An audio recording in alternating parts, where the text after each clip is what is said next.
कैसे हैं आप सभी। आज की वीडियो में हम लोग डिस्कस करने वाले हैं रीट पात्रता परीक्षा, जो आप लोगों के राजस्थान में शिक्षक भर्ती के लिए आवश्यक भर्ती परीक्षा है।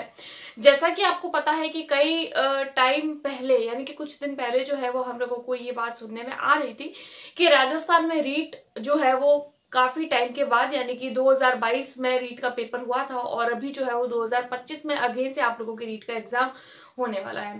तो किस तरीके से रीट परीक्षा को पास करना है, मेरी क्या स्ट्रेटेजी थी, मैंने किस तरीके से क्वालिफाई किया था और क्या किस तरीके से मैंने नोट्स बनाए थे और क्या एक प्रॉपर स्ट्रेटेजी को मैंने फॉलो किया था कि मैंने रीट पात्रता परीक्षा को पास किया था। रीट के बारे में आज की वीडियो में हम लोग चर्चा करने वाले हैं और रीट की क्लासेस हम हमारे चैनल पर ऑलरेडी साइंस की चला रहे हैं। तो सबसे पहले अगर मैं वीडियो को स्टार्ट करूं तो उससे पहले देखिए मैं अपने बारे में इंट्रोडक्शन दे देती हूँ। मेरा नाम तमन्ना है और मैंने सीटेट और रीट परीक्षा को पास किया है। रीट परीक्षा को मेरे द्वारा जो है वो 2 बार पास किया गया है। रीट परीक्षा में मैं जो है वो 2 बार क्वालिफाई हुई हूँ। एक जो पेपर है वो आप लोगों के 2021 में हुआ था और एक पेपर आप लोगों के 2022 में, यानी कि 2021 वाला पेपर अगेन से आप लोगों को 2022 में देखने को मिला था, क्योंकि लीक होने की वजह से उस पेपर को कैंसिल कर दिया गया था। तो दोनों बार ही मैंने जो है वो उस पेपर को क्वालिफाई किया है। साथ ही साथ मैंने सीटेट को, देखिए सीटेट जो होता है वो सेंट्रल लेवल का पेपर होता है और रीट हमारे राजस्थान में होने वाली पात्रता परीक्षा है। अगर हम इस पात्रता परीक्षा को दे देते हैं तो इस पात्रता परीक्षा को देने के बाद में हम लोगों को अगेन से जो है वो एक तृतीय शिक्षक श्रेणी का जो पेपर होता है वो देना होता है, देन हम लोगों की जॉब लगती है। तो रीट जो होता है वो एक पात्रता परीक्षा होता है और 2 पेपर इसके अंदर आप लोगों को देखने को मिलते हैं। एक आता है पेपर 1 और एक आता है हमारे पेपर 2। तो अगर मैं मेरी बात करूं तो देखिए मैंने पेपर 2 दिया था, जिसमें स्पेसिफिकली मेरा जो सब्जेक्ट था वो साइंस एंड मैथ्स था। मैंने किस तरीके से पढ़ाई करी थी और क्या एक प्रॉपर स्ट्रेटेजी को फॉलो किया था। वैसे देखिए रीट पात्रता परीक्षा होती है और एज अ पात्रता परीक्षा हम लोगों को ऐसा नहीं है कि हम लोगों को 150 मार्क्स में से हम लोगों को मेरिट बनेगी, ऐसा कुछ भी नहीं होता है। क्योंकि ये जो एग्जाम होता है वो हमारे 150 मार्क्स का होता है। 150 मार्क्स के हिसाब से देखिए आप लोगों के जो पासिंग मार्क्स होते हैं, पासिंग मार्क्स लाने होते हैं। अगर आप लोग जो है वो 90 मार्क्स लेकर आते हैं तो भी आप लोग पास है, अगर 90 प्लस लेकर आते हैं तो भी आप लोग पास है।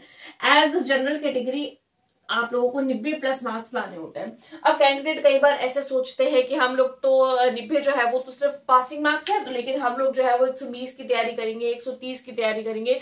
लेकिन देखिए ये तो बहुत अच्छी बात है, क्योंकि देखिए अगर हम लोग रीट की तैयारी करते हैं तो रीट की तैयारी में हम लोगों को सिर्फ एक ही बात पर फोकस करना होता है कि हम लोगों को क्या करना है। सबसे पहले तो हमारा निकालना है सिलेबस, क्योंकि देखिए कोई भी एग्जाम को पास किस तरीके से कर सकते हैं इसका सिर्फ एक ही तरीका है। सबसे पहले तो आप लोग उसके लिए निकाल दीजिए अपने सिलेबस को। आप लोग अपने सिलेबस को सबसे पहले डाउनलोड करिए कि उसका सिलेबस क्या है, एक्चुअल में इस परीक्षा के लिए आप लोगों को पढ़ना क्या है, एग्जाम की थीम क्या है, क्या इसमें पूछा जाता है। सबसे पहले तो ये पता होना जरूरी है। उसके बाद में कैंडिडेट के माइंड में आता है कि चलो 2 महीने बाद में पेपर है, 3 महीने बाद में पेपर है या 1 महीने बाद में पेपर है और हमने तो सिलेबस अभी निकाला है, अब हम तैयारी कैसे करें, हमारे पास में तो कम समय है। तो देखिए अगर आप लोग कम समय में कर रहे हैं, चाहे ज्यादा समय में कर रहे हैं, चाहे पहले से कर रहे हैं, चाहे आप बिगिनर्स हैं, एक बात पर ही आप लोगों को फोकस करना है, वो है आप लोगों की एनसीईआरटी की बुक्स। देखिए जितनी ज्यादा आप लोग एनसीईआरटी पर फोकस करेंगे उतनी ज्यादा आप लोग जो है वो अपने परीक्षा में पास होते हुए आप लोगों को लगेगा कि हाँ अब आप अपनी परीक्षा में पास होने के लायक है। तो मेन फोकस आप लोगों को करना है एनसीईआरटी। अगर आप लोग पेपर 1 दे रहे हैं तो आप लोगों को 1 पेपर, मान लीजिए आप लोग 1 दे रहे हैं, क्योंकि देखिए 2 पेपर होते हैं इसके अंदर। मान लीजिए आप लोगों के पेपर 1 होता है और दूसरा आप लोगों के पेपर 2 होता है। पेपर 1 होता है तो उसमें 1st क्लास से लेकर 5th क्लास तक का शिक्षक आप लोगों को बनाया जाता है। इसके लिए आप लोगों को इसी की एनसीईआरटी की बुक्स को पढ़ना होता है, राइट। उसके बाद में हम लोग देखें अगर पेपर 2 की तो 6 to 8 के आप लोगों को शिक्षक बनाया जाता है और इसी की एनसीईआरटी को आप लोगों को पढ़ना होता है। अगर मैं साइंस मैथ्स की बात करूं तो साइंस मैथ्स के लिए आप लोगों को 6, 7, 8 तीनों की साइंस की एनसीईआरटी की बुक, देन आप लोगों को मैथ्स की भी एनसीईआरटी की बुक। सीडीपी का आप लोग सिलेबस देखिए, यूट्यूब पर भी बहुत अच्छे अच्छे चैनल मिल जाते हैं। मैंने भी विदाउट एनी कोचिंग, कोई कोचिंग नहीं किया था दोनों टाइम में। इवन जब मैंने फर्स्ट टाइम पेपर दिया था 2021 में तो मेरा बीएड का फर्स्ट ईयर था, मैं एलिजिबल भी नहीं थी एग्जाम देने के, लेकिन फिर भी एज अ ट्रायल, क्योंकि हमें पता है कि आगे आने वाले समय में हमको जब यही पेपर देने, तो मैंने एज अ ट्रायल वो पेपर दिया था और वो पेपर मेरा क्वालिफाई हो गया था। लेकिन पेपर लीक की वजह से बाद में जो है वो गवर्नमेंट द्वारा उसको रद्द कर लिया गया था। उसके बाद में आप लोगों के वही पेपर वापस सिलेबस 2022 में होता है और उस परीक्षा में मेरे जो है वो 112 मार्क्स आए थे। ज्यादा समय मैंने पढ़ाई नहीं करी थी। देखिए मैं भी जो हूँ वर्किंग हूँ, यानी कि जो है वो मैं भी मेरे घर पे जो है वो कोचिंग चलाती हूँ, कोचिंग का काम करना, उसके अलावा भी और बहुत सारे काम होते हैं हमारे पास में, जैसे यूट्यूब है, तो ये बहुत सारी चीजें हम लोगों को मैनेज करनी होती है। उसके साथ साथ ही पढ़ाई करना, तो ज्यादा समय पढ़ाई के लिए नहीं मिल पाता है, क्योंकि एज अ कंटेंट क्रिएटर हम लोगों को और भी काम होते हैं, एक्टिव भी रहना पड़ता है सोशल साइट पर, तो बहुत सारे काम होते हैं। तो लेकिन उस सब के बावजूद भी जो है वो रीट पात्रता परीक्षा में बहुत कम समय में, क्योंकि मैंने जब पेपर दिया था और जब मैंने प्रिपरेशन के लिए सोचा था, तो मेरे पास में लगभग जो है वो 50 से 60 दिन थे। 50 से 60 दिन के अंदर ही मैंने एज सबसे पहले सिलेबस निकाला, देन मैंने भी यहाँ वहां से बहुत सारी वीडियोस देखी कि कहाँ से पढ़ना चाहिए, कौन से अच्छी बुक होती है। तो ना तो मैंने कोई बुक खरीदी थी, नहीं मैंने कोई कोर्स परचेज किया था, मैंने सिलेबस डाउनलोड कर लिया था रीट की जो आरपीएससी की जो वेबसाइट होती है वहां से जाकर। देन मैंने एनसीईआरटी की बुक्स, वो मेरे पास में ऑलरेडी थी, तो बस मैंने एनसीईआरटी की बुक्स को पढ़ना स्टार्ट कर दिया था साइंस एंड मैथ्स से।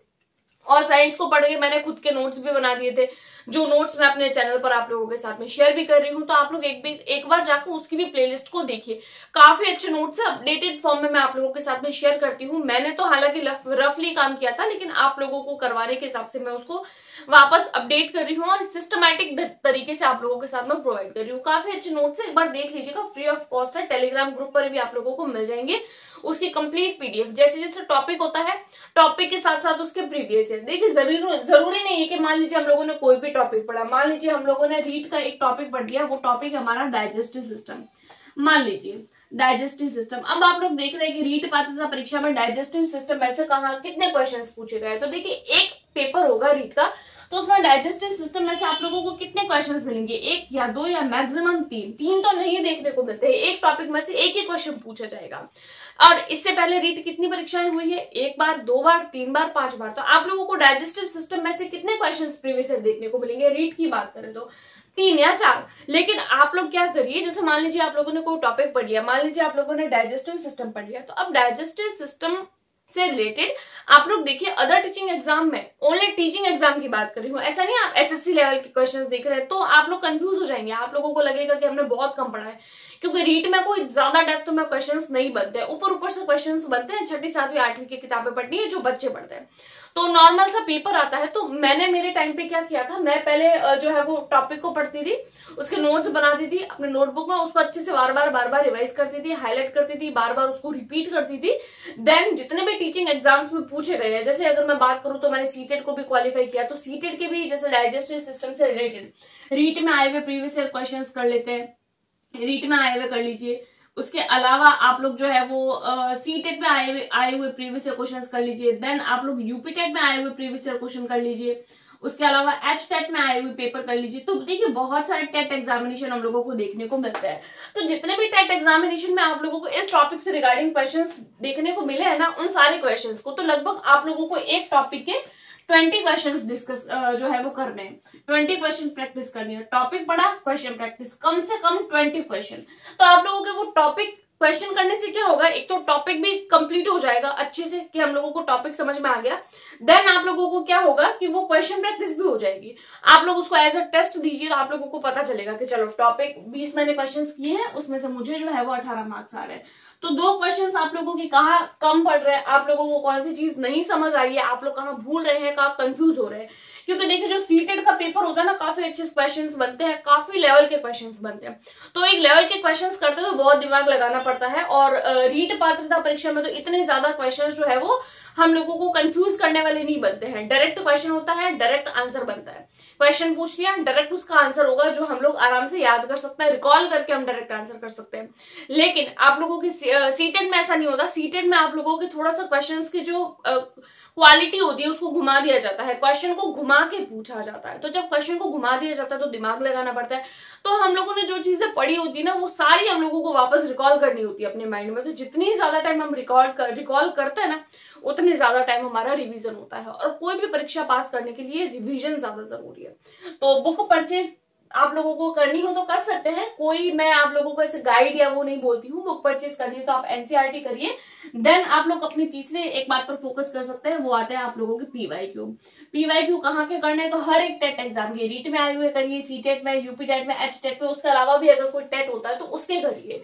जो उस टॉपिक से रिगार्डिंग जितने भी टेट एग्जामिनेशन में क्वेश्चंस आप लोगों को यूट्यूब पे दुनिया भर की वीडियोस मिल जाएगी, बहुत सारी वीडियोस आप लोगों को मिल जाती है। ऐसा नहीं है कि कोई भी एक बेस्ट चैनल, जो सब्जेक्ट जिस चैनल से समझ में आ रहा है वहां से करिए। मैंने भी ऐसे ही किया था, क्योंकि मुझे पता था कि कोई एक कई बार ऐसा होता है कि हम कई बार जो है वो जल्दबाजी में कोई कोर्स परचेज कर लेते हैं। अब मान लीजिए मैंने कोई कोर्स परचेज किया, अब कोर्स परचेज करने के बाद में मान लीजिए मुझे वहां 2 सब्जेक्ट समझ में आ रहे हैं, एक तो मुझे सीडीपी आ रही है, देन मुझे मैथ्स आ रही है, साइंस मुझे समझ नहीं आ रही है, इंग्लिश मुझे समझ नहीं आ रही है, कोई और सब्जेक्ट अगर मैं मानूंगा जैसे पेपर 1 में ईवीएस नहीं आ रही है समझ, तो कोई मतलब नहीं है कि हम क्या सोचते हैं कि हम लोगों ने कोर्स खरीदा है, पैसे खर्च किए, तो अब हम उसको वसूल करने के लिए सारा सिलेबस यही से कवर करेंगे, चाहे हम लोगों को समझ आ रहा है या नहीं। लेकिन हम लोगों को ऐसा नहीं करना है। हम लोग यूट्यूब पर आप लोग जस्ट सर्च करिए, आप लोगों के सामने बहुत सारी वीडियोस रेकमेंड हो जाएगी। व्यूज पर मत जाइएगा, डायरेक्ट देखिएगा आप खुद, 1 वीडियो, 2 वीडियो, 3 वीडियो, 5 वीडियो, बहुत सारी वीडियोस, कम से कम एक सब्जेक्ट की 5 से 6 वीडियोस 2-2 मिनट के लिए सुन लीजिए, तो आप लोगों को समझ आ जाएगा कि चलो ये मुझे टीचर ठीक लग रहा है। अच्छा, एक जो है वो अपना बेस जो है वो हमारा बन जाएगा इस एज पर एक सब्जेक्ट पे, तो आप उस टीचर को पकड़ लीजिए। एक टीचर को अगर आप पकड़ रहे हैं, आप लोग फिर कंप्लीट जो सिलेबस है वही से कवर करिए। प्रीवियस ईयर तो आप लोगों को हर एक यूट्यूब चैनल पर आजकल करवाए जाते हैं, तो कोई भी एक पकड़ लीजिए। मैं तो वैसे साइंस की तैयारी करवा रही हूँ, लेकिन बाकी सब्जेक्ट्स के लिए भी आप लोग वहां से कर सकते हैं। मैं मेरे नोट्स भी आप लोगों के साथ में शेयर करूंगी, सीडीपी के भी करूंगी, साइंस के भी कर रही हूँ, लेकिन अभी जो है वो मैं चाह रही हूँ कि साइंस के एकदम अपडेटेड फॉर्म में आप लोगों को बहुत अच्छे से नोट्स मिले, क्योंकि साइंस की यूट्यूब पे मुझे कोई भी अच्छी क्लास नहीं मिली थी। तो उस टाइम पे मुझे ऐसा फील हुआ था जब मैंने पेपर दिया था कि काश के कोई ऐसी अच्छी जो है वो हम लोगों को चैनल मिल जाता साइंस का, तो मुझे इतना जो है वो मेहनत नहीं करनी पड़ती। तो उस टाइम पे मैंने सोच लिया था कि मैं आगे आने वाली रीट पात्रता परीक्षा में जो है वो एक बेहतर जो है वो करने की कोशिश करूंगी, ताकि कैंडिडेट को जो है वो यहाँ वहां ज्यादा भटकना ना पड़े। तो आप लोग जो है वो कोशिश करिए और इन 3 बातों पर जरूर फोकस करिए। सिलेबस डाउनलोड करिए, एज पर सिलेबस पढ़िए, आउट ऑफ सिलेबस कुछ भी नहीं पढ़ना है। एक भी क्वेश्चन, एक भी टॉपिक, एक भी लाइन आप लोगों को आउट ऑफ सिलेबस नहीं पढ़नी है। देन एनसीईआरटी पे फोकस करिए एंड पीवाईक्यू। ये 3 चीजें अगर आप लोग कर सकते हैं ना, तो आप लोगों को रीट 2025 करने से कोई नहीं रोक सकता है। आप लोग रीट पात्रता परीक्षा को बहुत अच्छे से क्वालिफाई कर सकते हैं। और मैंने खुद ने भी 2 बार पास किया है, एक बार सीटेट पास किया, तो एक अच्छा खासा एक्सपीरियंस मिल गया है। मेरे खुद के 112 नंबर थे जब मैंने सेकंड टाइम पे दिया था, और फर्स्ट टाइम पे मैंने सिर्फ क्वालिफाई किया था, राइट। तो ये कुछ बातें थी आज की वीडियो में। इसके अलावा आप लोगों का कोई डाउट हो, कोई भी बुक से रिगार्डिंग, कोई भी किसी भी तरीके का रीड के रिगार्डिंग कोई भी अगर आप लोगों को डाउट होता है, तो आप मुझे क्वेश्चंस पूछ सकते हैं मेरे कमेंट बॉक्स में। तो वहां पर अगर मुझे लगता है तो मैं उसका आंसर करने की कोशिश करूंगी। और पीडीएफ के लिए, इन्फॉर्मेशन के लिए, क्विजेस के लिए आप टेलीग्राम ग्रुप को ज्वाइन कर लीजिए, जिसका लिंक आप लोगों को हमारे डिस्क्रिप्शन बॉक्स में मिल जाएगा। सो आज की वीडियो में इतना ही, मिलते हैं नेक्स्ट वीडियो में। तब तक के लिए टेक केयर, गुड बाय।